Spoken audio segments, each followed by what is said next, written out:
गुरुभ्यो नमः। ओम कृष्णाय नमः। ओम असतो मा सत्तम तमसो मा ज्योतिर्गमयः मृत्योर्मामृतम् शान्तिः।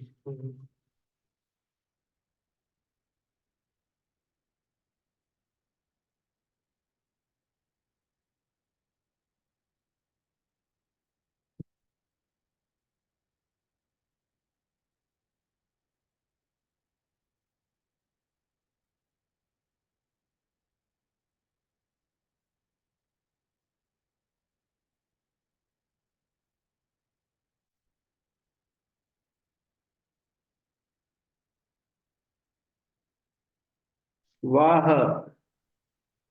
हाँ बच्चे सुन रहे हैं। कन्या गुरुकुल। श्री गुरुभ्यो नमः। घी से ईश्वरीयते न घी। घीस ईश्वरी चिन्ह युक्त है। गीत नहीं, घीस की अनुवृत्ति आ रही है। वहेर एवं प्रत्यांत से निर्देश। वह धातु एण्वी प्रत्यांत का निर्देश है। वाह। सामर्थ्य तदंत विधेर विज्ञानम। सामर्थ्य तदंत विद्या के लिए वह धातु से एण्वी नहीं होता है, उपपद रहते होता है, तो सामर्थ्य से वाहंत अर्थ निकल जाएगा। वाहंत प्रातिपदिक से स्त्रीलिंग में घीस प्रत्यय होता है। द्वितीय ही पृष्ठो ही। द्वितीयम वहति द्वितीयो ही, पृष्ठम वहति पृष्ठो ही। मेरे ख्याल में ये द्वितीयम वहति कोई 2 साल की बच्चिया के लिए कहते हैं शायद। द्वितीय ही पृष्ठो ही।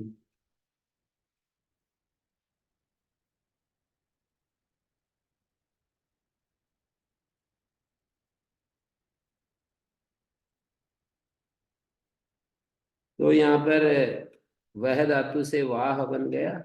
नहीं प्रत्यय करके पृष्ठ उपपद रहते, द्वितीय उपपद रहते, उपपद समास हो गया, उपपद मति, और अण्वी का सर्वापारी लोप हो गया। और पृष्ठ वाह और शस ये आ गया। मतलब गीस प्रत्यय आ गया, तो गीस का ई बचा और वाह को भय हो जाएगी। गीस के परे रहते भय हो जाएगी, अचीप हम। तो भस्य के अधिकार में वाह ऊठ संप्रसारण हो गया। वह को ऊठ, और वाह में जो आ था उसको संप्रसारणाच पूर्व रूप हो गया। और पूर्व रूप होने के बाद ऊ बन गया, ऊह। और एते दत्योट से वृद्धि होगी तो द्वितीयौह, और गीस का ई मिल गया, द्वितीय ही प्रस्थौ ही, ऐसा रूप बन गया। एते दत्योट से वृद्धि हो रही है। सख्य शिस्वीति भाषायां। सखी और अशिस्वी तेतौ शब्दों गीसंतो भाषाएं निपाते थे। गीस प्रत्यांत भाषा में निपातन है, सखी और अशिस्वी। सखी में ब्राह्मणी नास्या शिशुरस्य अस्ति इति अशिस्वी।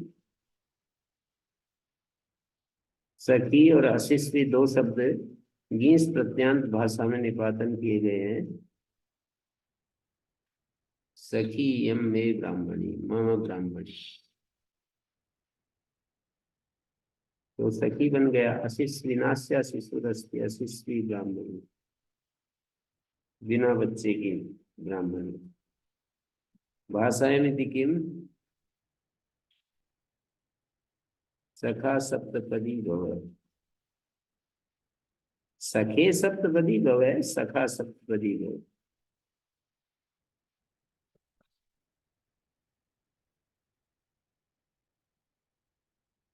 सखा पुल्लिंग शब्द है। सख्य समृद्ध, अनंग आदेश समृद्धि भिन्न में होता है।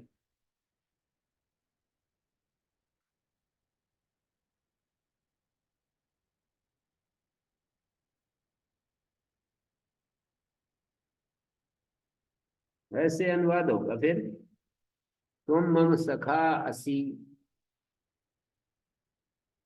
सप्तपदी, तुम ही सप्तपदी भव। नहीं, हे गृहस्थ, हे त्वं परस्परम परस्परम सखा असि।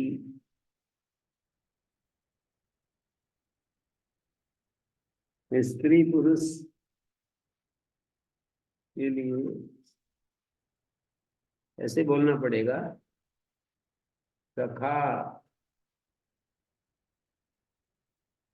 सखा असि। त्वम अन्योन्य से सखा असि, तुम एक दूसरे के सखा हो। त्वम सप्तपदी भव, तुम 7 पैरों वाले हो जाओ, 7 कदम चलने वाले। सप्तपदी सखा भव, ऐसा नहीं, ऐसा होगा सप्तपदी सखा भव। त्वम गृहस्थ युगलम अन्योन्य से सप्तपदी सखा भव। 7 सप्त भी पदैरवाप्यते, 7 पदों से 7 कदम चल करके जो सखा सखित्व प्राप्त होता है, तो सप्तपदी सखा भव। त्वम अन्योन्य से, एक दूसरे के सप्तपदी सखा भव, एक दूसरे के 7 पैर वाले सखा हो जाओ। संबोधन, हे सखे सप्तपदी भव, ऐसा नहीं करे कि हे सखे। हे सखे कहेंगे तो फिर एक दूसरे को कहेगा। अब कोई दूसरा दोनों को कह रहा है कि अन्योन्य से सप्तपदी सखा भव। संबोधन करेंगे तो एक दूसरे को कह सकेगा। अभी हे गृहस्थ युगलम सप्तपदी सखा भव, तुम 7 पैरों से प्राप्त होने वाले जो सखा भाव है, 7 पैरों वाला सखा भाव। ये गृहस्थ को कह रहे हैं, गृहस्थ होने के पहले कह रहे हैं? गृहस्थ होने से पहले विवाह संस्कार में ही कह रहे हैं। वही कर रहा है। अशिशुमि माम अयम शिशुरभिमन्यते।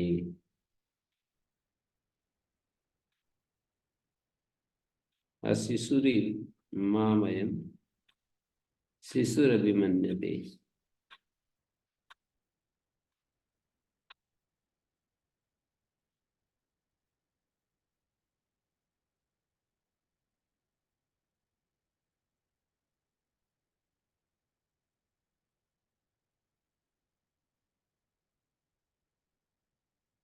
तक फिर समुद्ध अनंग आदेश हो जाता है समुद्धि को छोड़कर। समुद्धि में तो नहीं है ये सखी सब, सखी तो है सखे ही बनेगा समुद्धि में। अनंग आदेश होकर के फिर दीर्घ हो गया सर्वनाम स्थान से समुद्ध, उस तरह सखा शब्द है।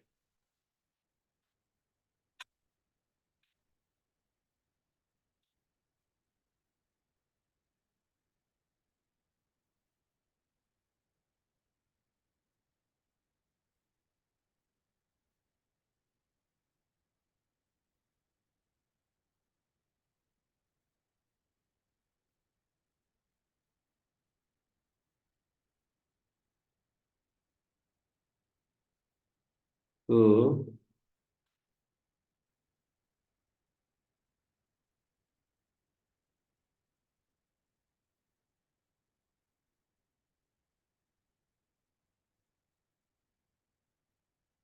जातिवाची यत् प्रातिपदिकम न च स्त्रियाम नियत नियतम अस्त्री विषयम अयकारोक्तम च तस्मात् स्त्रियाम गीस प्रत्यय भवति। जातिवाची जो प्रातिपदिक है और अस्त्री विषय वाला है और यकार उपदा में नहीं है तो उससे गीस प्रत्यय हो जाता है। जाति की फिर परिभाषा दे रहे, क्या है जाति? आकृति ग्रहणा जाति, आकृत्या गृह्यते, गृह्यते अनेन इति ग्रहणम। करण सामान्य में ये पद का संस्कार करेंगे, ग्रहणम पद का, और फिर आकृति और ग्रहण का वो कर लेंगे अगला समास।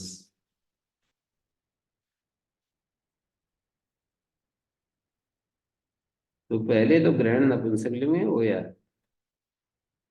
कर्ण सामान्य में इस पद का संस्कार हो गया। पश्चात आकृति शब्द समवधाने स्त्रीत्वं प्रतीयमानम बहिरंगत्वात् प्रत्यस्य निमित्तम न भवति। जैसे आकृति तो है स्त्रीलिंग, गृह्यते नेति ग्रहणम, तो ग्रहणी होना चाहिए था, आकृति ग्रहणी, लेकिन ग्रहणम आकृति यस्या ग्रहण रूप उद्देश्येन आकृति रूपता विधीयते। ग्रहण आकृति है जिसकी, न तो आकृति रूप उद्देश्येन ग्रहण रूपता, मतलब ग्रहण उद्देश्य है, आकृति विधेय है। आकृति उद्देश्य और ग्रहण रूपता विधेय ऐसा नहीं, आकृति संस्थान को कह रहे हैं। सा ग्रहणम यस्या,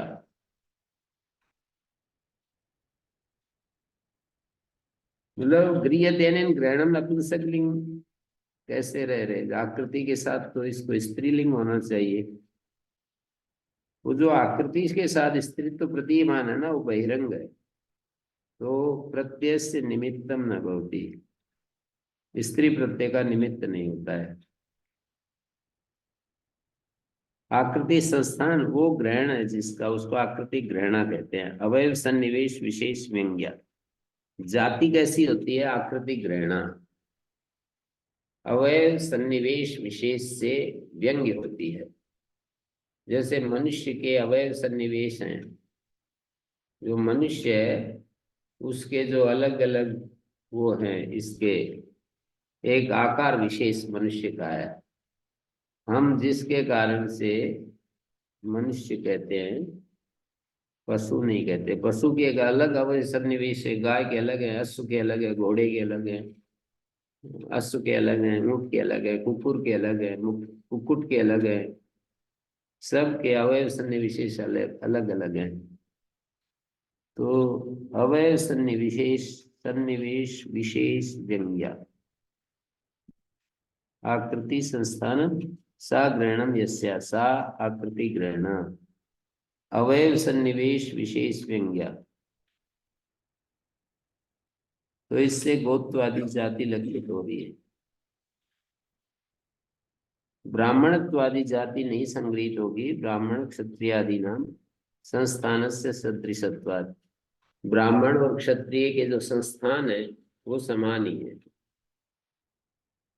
आकृति ग्रहण जाति ये वहां लगेगा, जैसे गो है, अश्व है, उष्ट्र जाति है, कुक्कुर जाति है, गोत्वादि जाति लक्षित हो रही है यहाँ। आकृति संस्थान वो ग्रहण साधन है जिसका, ग्रहण का मतलब यहाँ पर ग्रहण साधन। आकृति अवयव सन्निवेश विशेष वो ग्रहण साधन है जिसका, ग्राहक है जिसका, उसको जाति कहते हैं।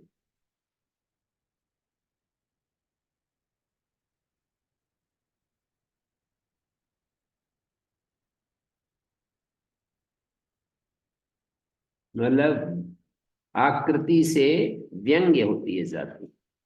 आकृति माने आकार विशेष से व्यंग्य होती है जाति। एक आकार विशेष मनुष्य का अलग है, गो का अलग है, अश्व का अलग है, तो अवयव सन्निवेश व्यंग्या। ब्राह्मणत्वादि जाति संग्रहिता होती, ब्राह्मण क्षत्रिय आदि नाम संस्थान सदृशत्वात्।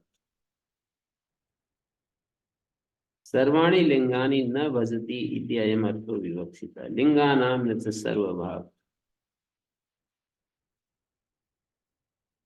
लिंग सभी लिंगों का भजन नहीं करती है। लिंगानाम कर्मणि षष्ठी है। अप्राप्त को प्राप्त करने के लिए भी लक्षण होता है, तो वो अप्राप्त को जो प्राप्त करने के लिए लक्षण होता है, तो वो अव्याप्ति का पूरक होता है। पहले वाला लक्षण का संकोचक नहीं होता है। एक लक्षण होता है अतिव्याप्ति को रोकने के लिए, लक्षण की एक विशेषता होती है अतिव्याप्ति को रोकने के लिए, एक लक्षण की विशेषता होती है अव्याप्ति को पूरक पूर्ण करने के लिए। तो ये जो लक्षण है आकृति ग्रहणा जाति, एक लक्षण हो गया। लिंगा नाम न च सर्वभाग। हाँ जी,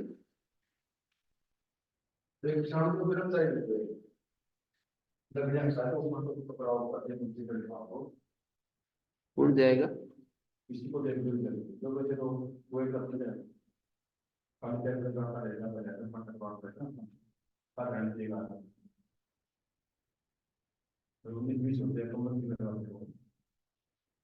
बच्चा इसमें क्या करेगा बताओ, इसमें तो किसी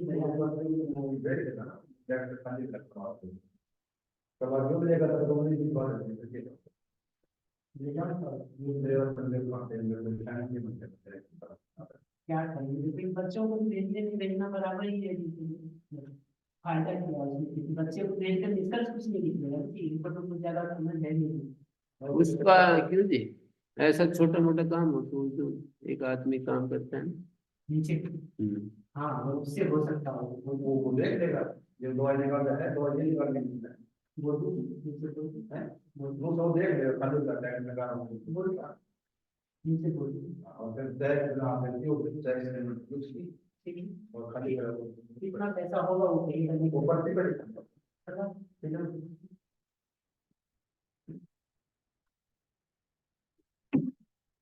उसको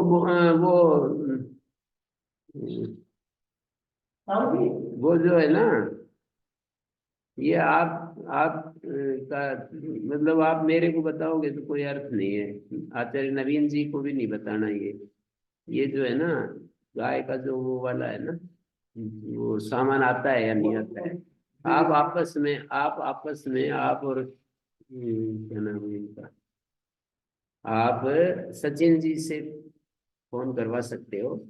और वो भूल भी जाए तो आप ऐसे वापस आकर नहीं कहेंगे अगर जी मैंने तो कह दिया था ये इन्होंने किया नहीं, मतलब उनको फिर दोबारा भूल सकता है आदमी, आदमी भूल सकता है कौन? हाँ नहीं वो तो ले आएंगे। मैं उसकी कह रहा था गाय का जो सामान आता है, एक बार भूल भी जाए तो फिर क्या दिलाती।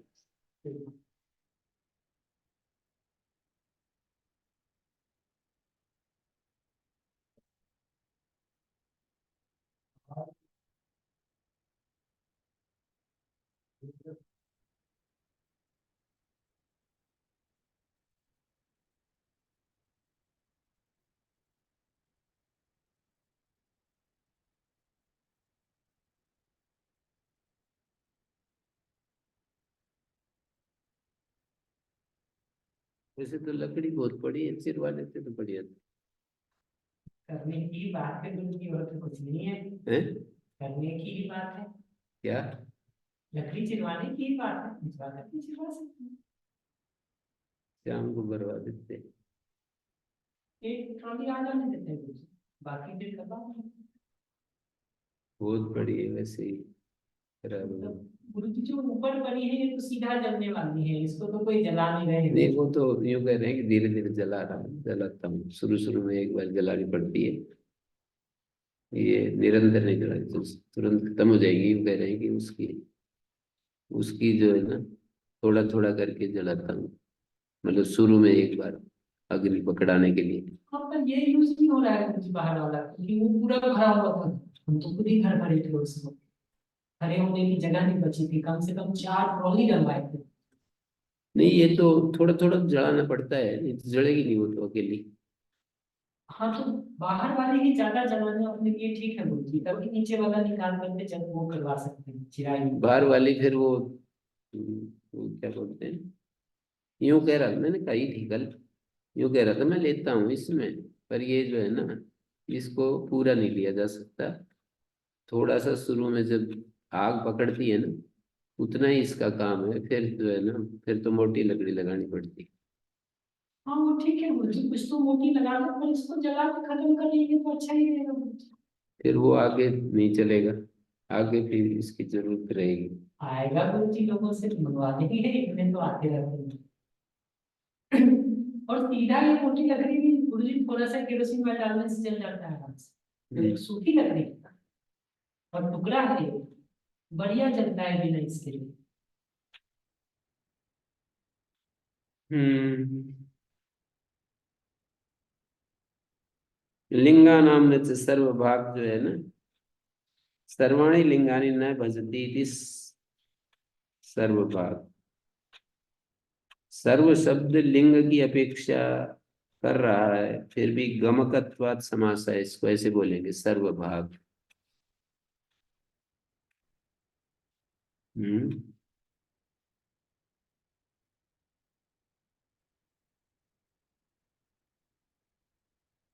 सर्वाणि लिंगानि न भजति तेम अर्थ विवक्षिता तत्र सर्व शब्दस्य लिंगापेक्षत्वे भी गमकत्वात् भजोर्णवी प्रत्यय। ये पकड़ में आई आपको? गमकत्वात् समास है। ऐसे सापेक्ष होने पर असमर्थ हो जाता है और समास नहीं हुआ करता है। सर्वभाग में सर्वाणी भजती थी सर्वभाग। अब सर्वाणी किम अस्ति, सर्वाणी शब्द से किसको पकड़े? सर्वाणी क्या है? तो कहेंगे लिंगानी। तो लिंगा नाम जो है ना, लिंगानी सर्वाणी, तो उसकी अपेक्षा कर रहा है सर्व। तो जब अपेक्षा करता है तो सापेक्ष हो जाता है, सापेक्ष हो जाता है तो असमर्थ होता है। तो इसके लिए कह रहे हैं।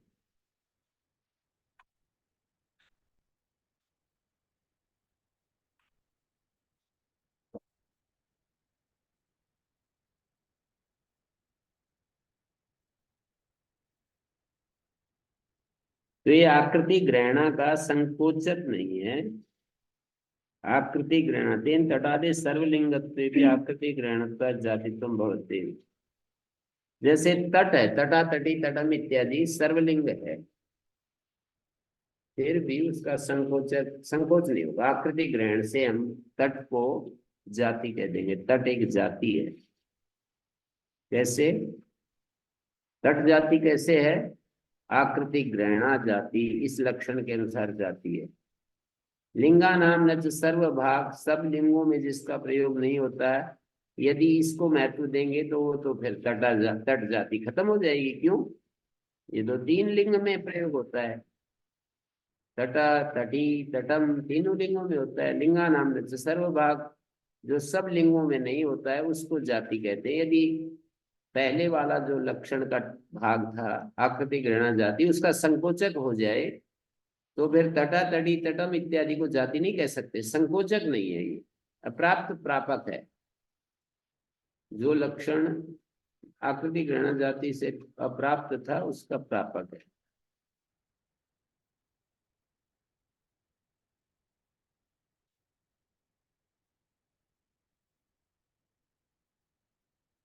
हम्म।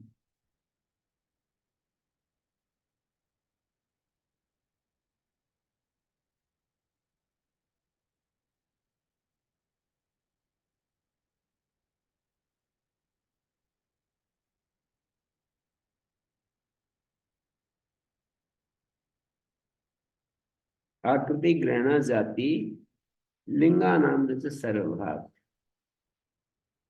ये बात समझ में आई कि सर्वाणी लिंगानी न भजती, यहाँ पर लिंगानी की अपेक्षा रखते हुए भी सर्व शब्द का समास हो गया है। रिद्ध से राज्य पुरुषा नहीं होता है समास, पर कहीं कहीं गमक होने से समास होता है। जैसे देवदत्त से गुरुकुलम, देवदत्त से गुरुपुत्र, यहाँ तो हो गया। देवदत्त से गुरुकुलम, देवदत्त से गुरुपुत्रा, देवदत्त से दास भारिया, लेकिन रिद्ध से राज्य पुरुषा में समास नहीं होता है।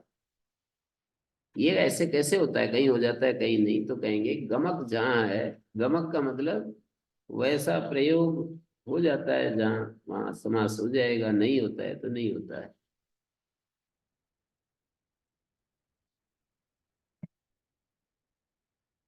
तो इसको गमक बोलते हैं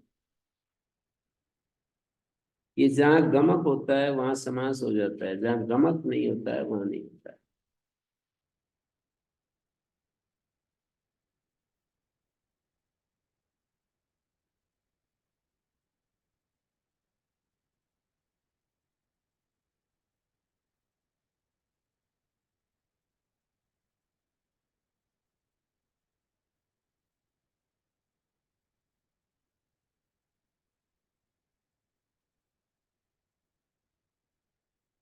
ठीक हो गया। लिंगानाम च सर्वभाग, ये भी बात समझ में आ गई कि ये लक्षण संकोचक नहीं है। लक्षणों की नेचर भी पता लग गई कि कैसे कैसे लक्षण बनाए जाते हैं। संकोचक भी होते हैं, अप्राप्त प्रापक भी होते हैं लक्षण। आकृति ग्रहणा जाति इतने से जो बात कही गई है, उससे जो अप्राप्त रह गई जाति उसका प्रापक हो गया ये लक्षण, ना कि उस लक्षण का संकोचक। उस लक्षण का संकोचक यदि हो जाएगा, जैसे ना पहले वाले उदाहरणों में हमने देखा कि सत्वे निविशते, अब इतना ही कह दे तो क्रिया भी जात गुण हो जाता है, तो संकोचक हो गया। अपैति पृथक अपैति। फिर इतना भी कर दें तो भी कुछ की अतिव्याप्ति होगी तो पृथक जाति सुदृश्यते, ये भी संकोचक होता चला जा रहा है। आधेयश्च क्रियादश्च, ये भी संकोचक हो रहा है। तब सो असत्व प्रकृति गुणा, ये भी संकोचक हो रहा है। संकोचक होता चला जा रहा है आगे आगे। मतलब लक्षण बहुत ही वाइड होता है, व्यापक होता है, तो उसको संकुचित करते जा रहे हैं एक एक शब्द जोड़कर। गुण जाति का गुण के संदर्भ में स्वांग के प्रसंग में भी ऐसे ही था। स्वांग जो था ना, अद्रवम मूर्तिमत स्वांग, अद्रवम मात्र कहने से लक्षण व्यापक हो जाएगा। मूर्तिमत कहना पड़ा इसलिए। मूर्तिमत, अद्रवम मूर्तिमत स्वांगम प्राणिस्थम। मूर्तिमत यदि नहीं कहेंगे तो फिर और ज्यादा कहीं, जैसे अति केसी रथ्यादि में होगा तो अद्रवम मूर्तिमत स्वांगम प्राणिस्थम कह दिया। प्राणिस्थम में फिर वो जो ये जो गांठ वगैरह हो जाती है शरीर में, उसका संकोचक बन गया विकार। जब बोले नहीं, विकार से उत्पन्न होने वाला नहीं होना चाहिए। तो इस तरह से संकोचक बनाते जाते हैं लक्षण, लक्षण को संकुचित करते जाते हैं, जोड़ते जाते हैं कुछ कुछ। तो उसका उसकी जो व्या उसका जो व्यापकत्व है उसको थोड़ा सीमित कर देते हैं। यहाँ पर थोड़ा सा समझने की बात है। आकृति ग्रहण जाति ये एक लक्षण है। लिंगानाम सर्वभाग, उसका संकोचक नहीं है पहले वाले वाक्य का, ये अप्राप्त प्रापक हो गया।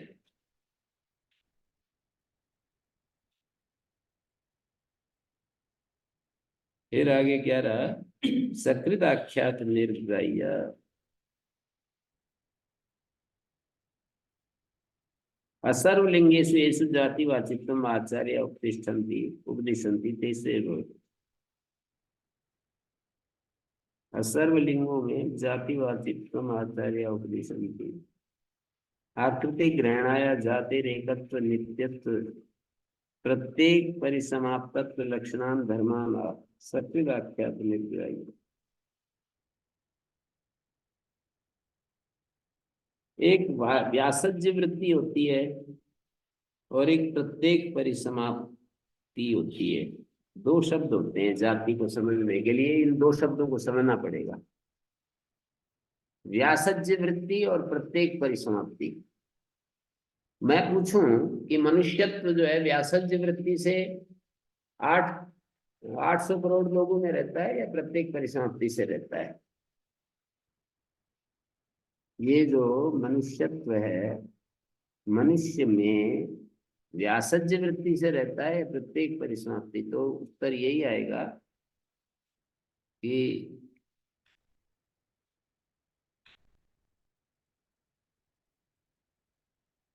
प्रत्येक में परिसमाप्त हो रहा है। फर्क क्या है इनमें? व्यासज्य वृत्ति मनुष्यत्व सारे मनुष्यों में एक साथ घेर रहा है।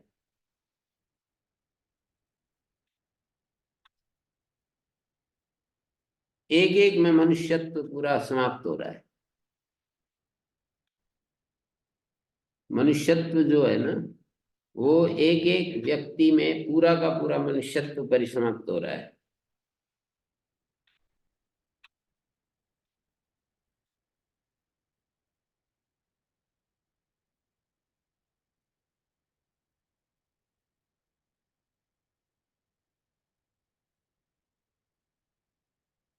प्रत्येक मेरे ख्याल में समझ गए होंगे कि मनुष्यत्व जो है ना, इसका आश्रय, जाति का आश्रय व्यक्ति होता है ना।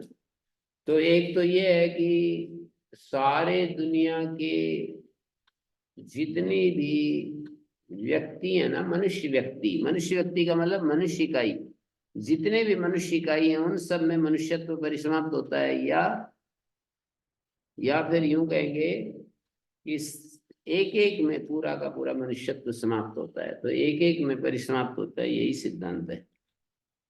सर्वाश्रय वर्ती नहीं है ये मनुष्यत्व। व्यासज्य वृत्ति का मतलब सर्वाश्रय वृत्ति, सब आश्रयों में एक साथ वर्तमान होना। एक पिंड में सकृत उपदिष्टा अयम गौ, पिंडांतर में उसका ग्रहण हो जाता है। यदि च एका न स्यात् नैव क्रियेत, एक जाति ना हो तो वो ग्रहण नहीं हो पाएगी। जाति एक होती है, जाति नित्य होती है, और जाति प्रत्येक परिसमाप्त होती है। ये तीन चीजें जाति के बारे में पकड़नी है हमको। जाति एक ना हो तो ऐसे नहीं हो पाएगा। एक पिंड में हम बताते हैं किसी बालक को, और वो छोटा बच्चा भी होता है ना, अभी जो ज्यादा विकसित नहीं है, उसको छोटे बालक को बता दो कि ये गाय है, और उसको दिल्ली जाकर के पूछें कि ये क्या है, तो कहेगा गाय है। और चाहे अमेरिका में जाकर पूछ लो, गाय है, मतलब पहचानने लग जाए चीजों को तो बता देगा। तो ये क्या हुआ, एक पिंड में एक बार बता दिया कि ये गाय है, तो वो दूसरे में भी समझ लेता है। कुछ पता नहीं उसको क्या आइडिया आता है, और समझ लेता है कि ये भी गाय है। जबकि वो गाय तो चली गई, दिखा नहीं रहे उसको, तो दूसरी गाय दिखा रहे। तो एकत्व जाति का तो ये, और नित्यत्व भी है।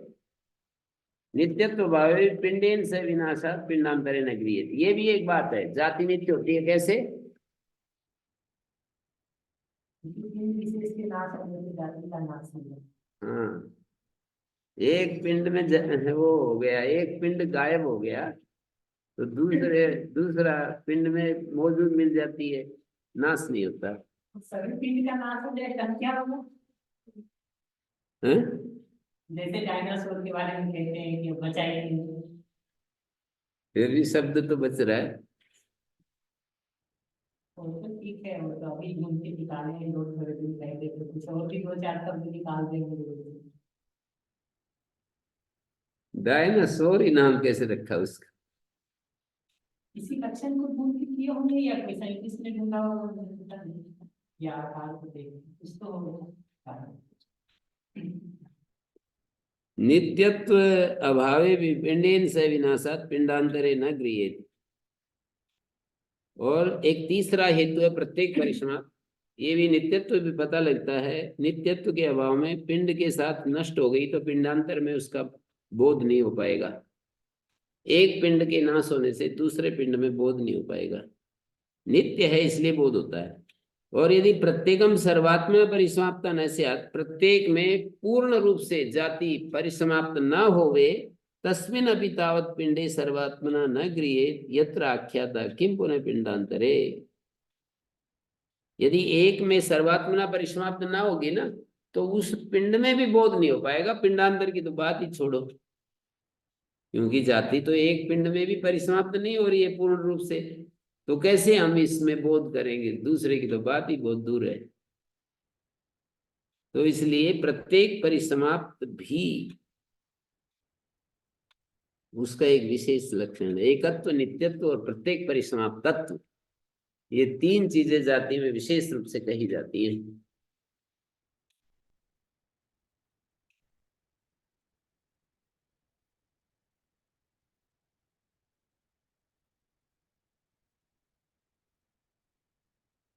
एक वस्तु बहुत जगह एक साथ कृतसंता से वर्तमान कैसे होती है?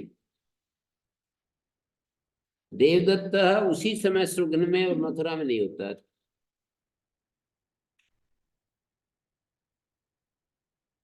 नहीं देवदत्त तदानीं वे सुगने भवति मधुरायां च दृश्यते चेत को दोष नहीं दृष्टे अनुपन्नम नाम। दिखाई दे तो क्या दोष है। नहीं देवदत्त तदानीं वे सुगने भवति दृश्यते चेत को दोष। कहते हैं यदि देख ही देवदत्त शुक्र में भी दिखाई दे और मथुरा में भी एक ही साथ युगपत तो क्या दोष है। क्या दोष बताएंगे हम लोग। दृश्य चेत को दोषा नहीं दृष्टे अनुपन्नम नाम। कहते हैं दृष्ट में तो देखने में तो कोई चीज अनुपन्न नहीं कही जाएगी ना। दृष्टे न अनुपन्नम, देख लिया तो अनुपत्ति नहीं कह सकते। यदि किसी ने देख लिया तो अनुपत्ति नाम की कोई चीज बचेगी नहीं। मतलब अनुपन्नता तो हेतु नहीं दिया जा सकता। तो सकृत आख्यात निर्ग्रह्य मतलब वो एक बार कहने पर दूसरे पिंडांतर में गृहीत हो जाती है। इसका इसका कारण है प्रत्येक परिसमाप्त तत्व है। और गोत्र मानी अपत्यम चरण ही स है। चरण शब्द से शाखाध्यायी नो गृह्यन्ते। शाखाध्यायी को चरण कहते हैं। शाखा का अध्ययन करने वाले, जैसे माध्यम दिन शाखा के पढ़ने वाले विद्यार्थी हैं। गोत्र से अनाकृति ग्रहणत्वात् सर्वलिंगत्वाच्च पृथक बाधन। गोत्र जो है आकृति से ग्रहण नहीं होता है, सर्वलिंगत्व भी है, तो पृथक उपादान किया। नारायणम नपुंसकम इति दर्शनात्। चरण शब्दस्तु अध्ययन क्रिया संबंधेन प्रवृत्तत्वात् क्रिया शब्दाय न जाति शब्द। चरण शब्द जो है वो अध्ययन क्रिया का निमित्त होने से क्रिया शब्द है, न कि जाति शब्द।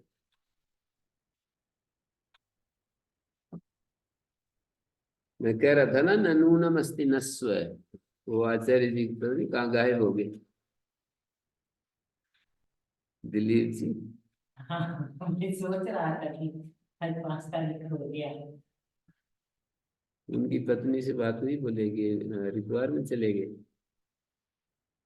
तो मेरे को तो वह पक्का नूनम अस्ति नस्व है।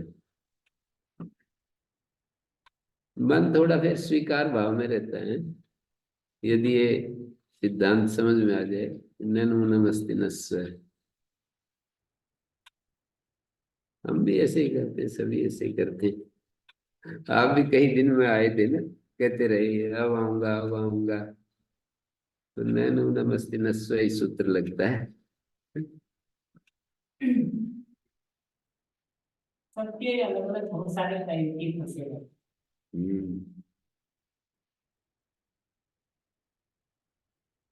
ये अच्छा है इनमें, रोजेड वालों में। आचार्य सत्यजीत जी ने एक बार कह दिया ना, बस कह ही दिया, फिर चाहे कि में कुछ हो, फिर प्रलय हो, फिर सही ऐसे करते हैं वे लोग। नहीं तो झूठे हो जाएंगे, यम नियम खंडित हो जाएगा, फिर ब्रह्म प्राप्ति नहीं होगी। दिक्कत दिक्कत दिखाई देती है ना बहुत बड़ी। हैं? अच्छी आदत। आदत हाँ, मतलब अच्छा प्रैक्टिस है। हाँ, मतलब वो महत्व दे रहे हैं ना उसको। आगे भाई ऐसा नहीं करेंगे तो हम योग मार्ग के पथिक नहीं रहेंगे।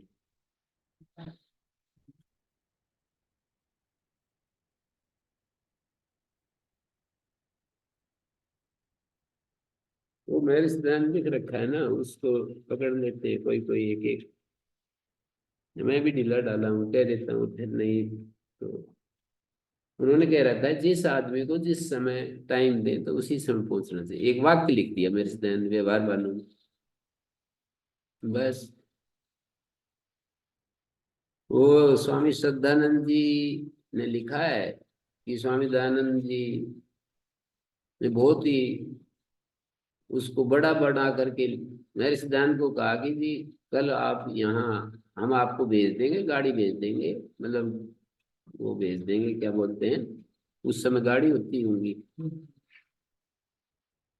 आप मतलब रथ या बैलगाड़ी जो भी कुछ था वहां आप मिलना, हम आपको लेकर आ जाएंगे। अभी उस समय भेजा नहीं, तो पहले ही खड़े होते ही यही से शुरू किया मेरे सिद्धांत में व्याख्यान। मेरे ये स्वामी श्रद्धानंद जी जो है ना, स्वामी श्रद्धानंद जी सुन रहे थे उस व्याख्यान को, तो उनके मन पर ऐसी सी बातों का खूब प्रभाव पड़ा कि भाई मेरा दोष नहीं है, मैंने तो तैयार था, पर ये जो है ना बच्चों के बच्चे हैं ये, मतलब वो मेरे सिद्धांत एक अपशब्द बोलते थे तो इस तरह से बोलते थे, किसी को गाली देती थी ना तो एक ही गाली थी उनकी, बच्चों के बच्चे। बाकी मेच्योर, बिना मेच्योर हुए बालक पैदा कर दिए इन्होंने। बच्चों के बच्चे का मतलब अनम्योचर लोगों की संतान है। तो भाई मेरा तो, मैं तो तैयार था, इन्होंने गाड़ी समय पे भेजी नहीं, तो इन बातों को पकड़ के ये रोजेट वाले जो है ना ज्यादा केंद्रित है उसके। ये अच्छी चीजें रहती है, अभ्यास करना चाहिए इसका, मुझे तो लगता है। पर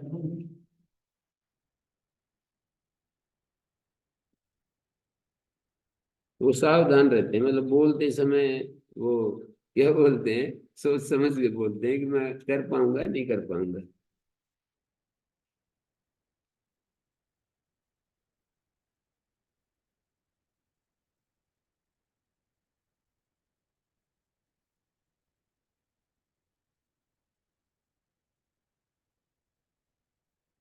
इसमें क्या क्या लक्षण बताए गए जाति का? एक तो आकृति ग्रहण, एक लिंगा नाम सर्वभाग, एक सकृत आख्या निर्गय, या तीन हो गए गोत्रम से चरण। इसे गोत्र प्रत्यांत भी जाति होता है और चरणवाची शब्द भी जातिवाचक होते हैं। पांच हो गए। गोत्र प्रत्यांत माने अपत्य प्रत्यांत जो होगा वो भी जाति हो जाता है, जैसे उपगोर अपत्यम उपगव, गर्गस्य अपत्यम गार्ग, ये जातिवाची मान लेते हैं, शास्त्रीय जाति है ये। माने जो गार्ग शब्द है वो जातिवाची है, और चरणवाची शब्द भी जातिवाची होते हैं।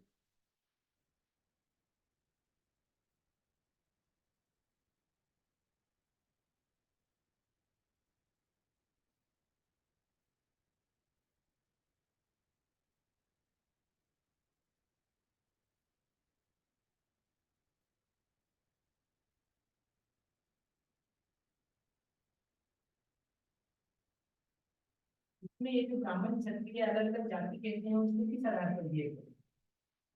सकृदाख्यात निर्ग्राह्या वाली बात आ जाएगी। ये कैसे होगा? वो तो किसी ब्राह्मण के मतलब किसी ब्राह्मण से समझ नहीं आता।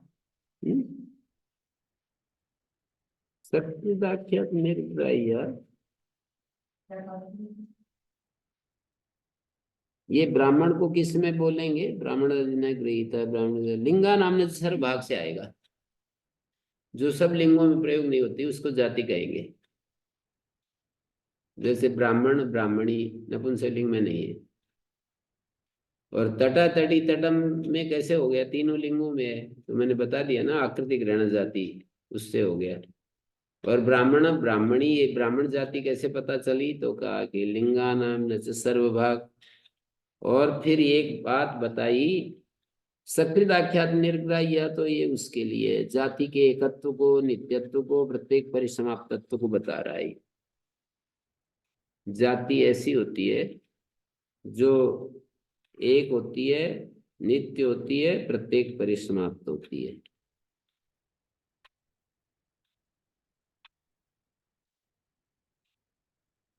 ये लिंगा नाम सर्वभाग कहाँ पर प्रयोग होता है इस लक्षण का? असर्वलिंगेशु येषु जातिवाचित्व, आचार्यों का जहाँ उपदेश है, यहाँ भी ये बात आ गई। असर्वलिंग लिंगेशु येषु जातित्वम आचार्य उपदिशन्ति तेषु एव भवति, सब जगह नहीं।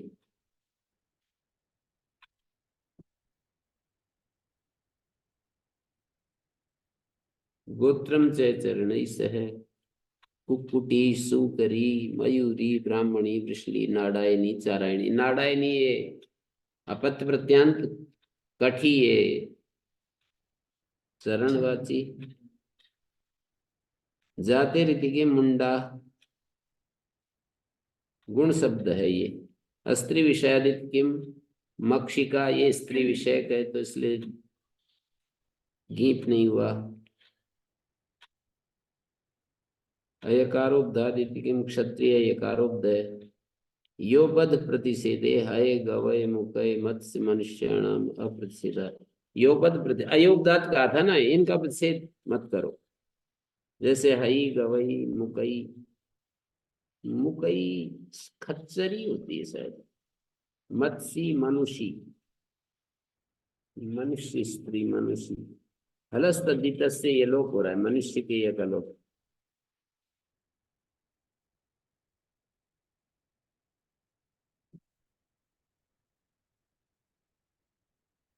पाक करण पर्ण पुष्प फूल मूल वालोत्तर पदार्थ से। पाक आदि उत्तर पदार्थ जातिवाची न प्रातिपदिका स्त्रियां गीस प्रत्यय होती, स्त्री विषयत्वात् एतेषां पूर्वेण अप्राप्ता प्रत्ययो विधीयते। ओदन पाकी, शंकु करणी, शाल करणी, शंख पुष्पी, दासी फली, दर्भ मूली, गोबाली। पाक आदि उत्तर पद से, जातिवाची से, प्रातिपदिक से स्त्रियां गीस प्रत्ययो भवति, स्त्री विषयत्वाद् एतेषां पूर्वेण अप्राप्ता प्रत्ययो विधीयते। ओदन पाकी शंकु करणी परणी इत्यादि जो है ना, पुष्प फूल मूल वालोत्तर पदार्थ ये तो निश्यते तद अजादिषु पठ्यते।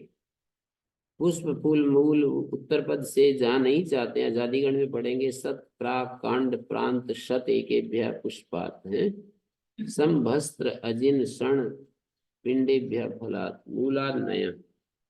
मूल शब्द से मूलाद नय,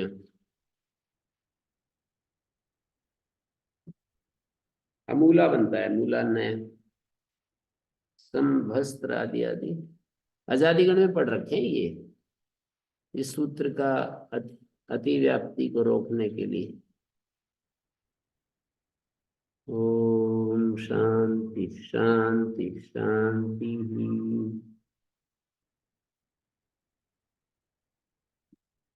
ओम श्री गुरुभ्यो नमः।